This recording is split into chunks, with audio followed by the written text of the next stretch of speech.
of your daughter, Mary? Right now, Mary is not feeling well. I can say she's critically ill, and I've made an appointment with the doctor. We have to take her to the hospital as soon as possible. So I'm preparing right now to take her to the hospital. Just maybe explain to us, the state, because if you just say critical ill, she'll be able to walk by herself. She's not walking, she's not talking, she's not eating.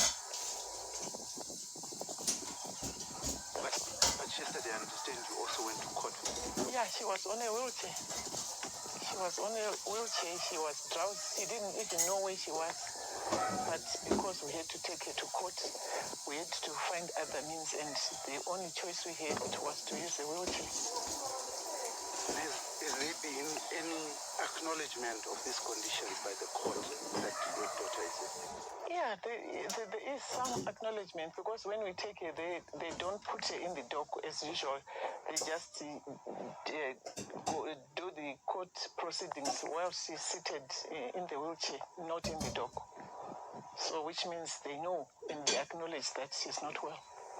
And how are you taking this? How are you surviving with this? It's only by God's grace. That's all I can say, because I don't know where I'm getting the strength to carry on, but I can say it's only by God's grace. Let's talk about your lawyer. How has she been of assistance to you? Beatrice? That lawyer is God sent, because since she started working on the case, that is 2019 up to this day, so far we've only paid her $20,000 for all the ups and downs that she's doing, the running up and down. We've only paid her $20,000. We read that you're paying her $7,000 every time she goes to court. Oh, where would I get the $7,000? Because Mary is always in and out of hospital, and we have to pay for the hospitalization. And we have never received an invoice from Mrs. Mtetwa. When we decided to give her the $20,000, it's not that she even sent us an invoice, but we, as human beings, we felt we were, obliged to pay something for the effort that she's putting. So that is why we paid the $20,000. Otherwise, she never sent an invoice. She never asked for any payment. So up to now, we've only paid the $20,000. I know she has been. The last time we went to court, she was so emotional about it, and she spoke to the media. How did it make you feel that your lawyer felt so emotional about your daughter? This is why I said she's God sent, because she's like taking Mary as her own daughter. That's why she's putting her. That's why she sometimes gets emotional. She's trying to help her. She's putting 101% effort, but hitting a brick wall. So that's why at times she gets emotional. I know Mary used to have businesses that she used to run. What have happened to those businesses where she struggles with her health? Yeah, it's difficult to answer, because she has no access to some of her businesses. Everything has been blocked, so she has no access. So she has no source of income at the moment. So all the burden of the fees, of the medical bills, you are taking care of them? Yes, we are. This is why we are not even affording to pay our lawyer at the moment. How deep is your pocket? Oh, very shallow. Because since 2019, Mary hasn't been feeling well, so we are running up and down, going to hospitals, and it has affected our businesses. But what would you wish to have? She's tried to go to South Africa for medical attention. Do you think that would help if she was to get it? I'm sure it would. Because the doctors here, those that are willing to assist her, they've tried their best. But it looks like it's not, enough. So maybe if we could get outside help, outside medication, outside hospitalization, outside opinion, maybe it will help. Do you think there are better facilities outside Zimbabwe? Yeah, of course. Of course.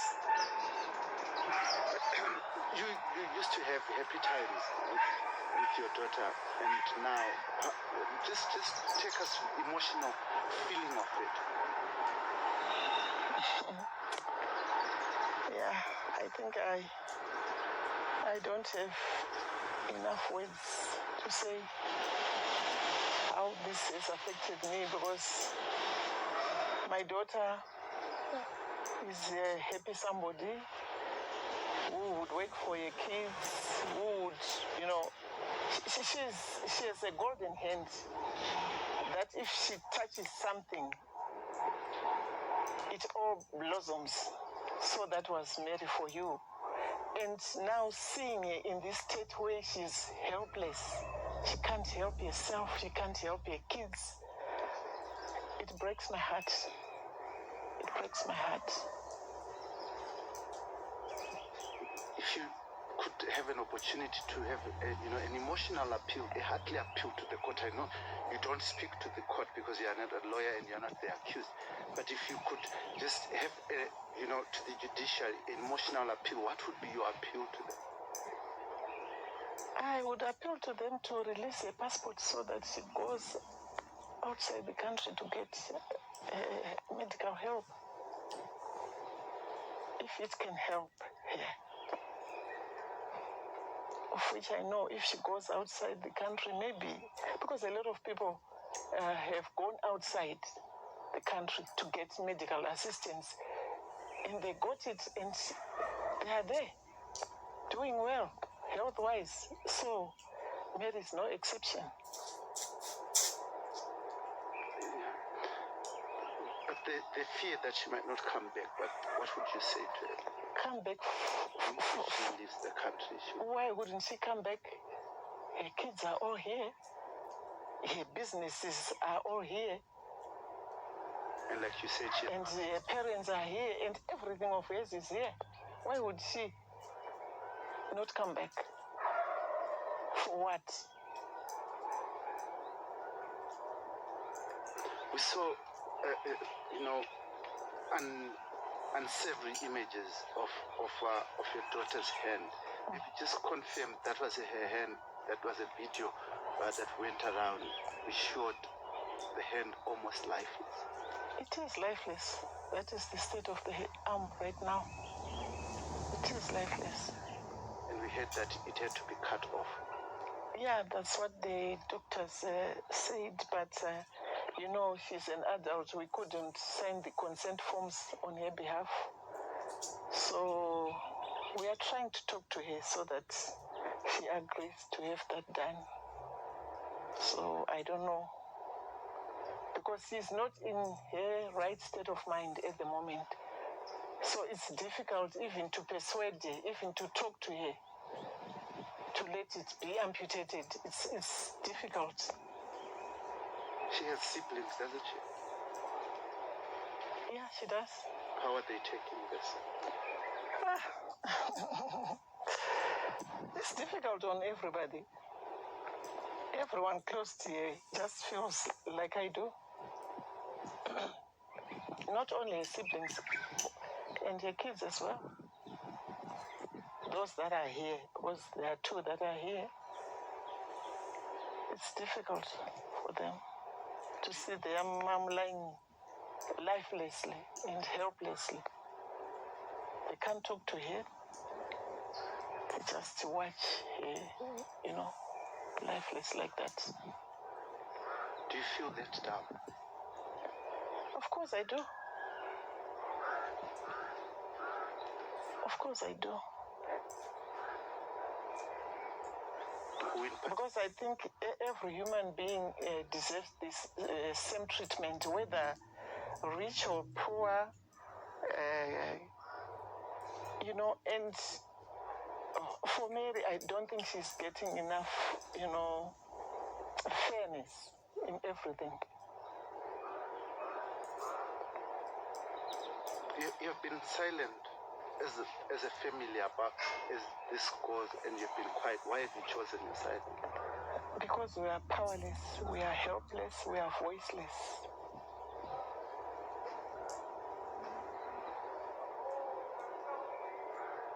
Do you have constitutional rights in Zimbabwe? I don't know about that. I don't know whether there is anything of the sort.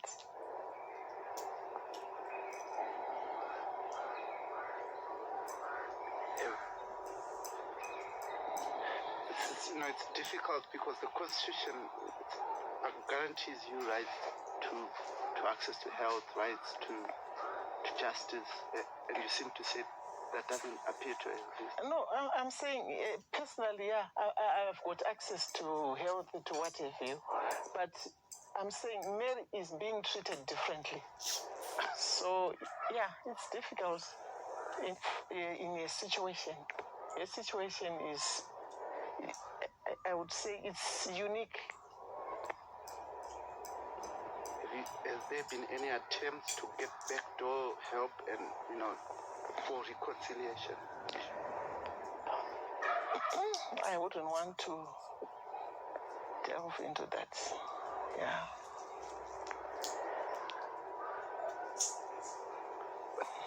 What would you say to your daughter? I mean, what do you say to her every day as this goes on? I know you said she's not in the right state of mind, but do you give her words of courage? Yeah, I pray with her. Even if she's not responding, I pray with her several times a day. And I just tell her to be strong and keep going on, because I know the Lord is on our side. And one day is one day. God will answer us. In Zimbabwe, there's this equality, gender equality, equality for women. Do you feel it at this moment? Not at all. I don't. What advice would you give young women growing in Zimbabwe now?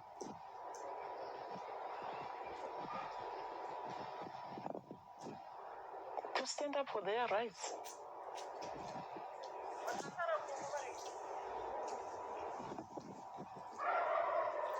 That's all I can say. I know this is an emotional moment for you, and we want to thank you very much for opening up and speaking to us. And we wish you the best in all your endeavors in what you're doing. But maybe if you have anything from your heart, anything that you'd want to share with the people of Zimbabwe, any words that will come from your heart, we give you that opportunity. No, I just want to thank everyone who is praying for Mary, because there are a lot of people, not only in Zimbabwe, but worldwide, some whom we've never met, but they are sending us words of encouragement and praying for Mary. So, yeah, I thank everyone who is praying for Mary and who is comforting us. Thank you very much. I also want to thank Mrs. Mtetkwa for the help that is giving us.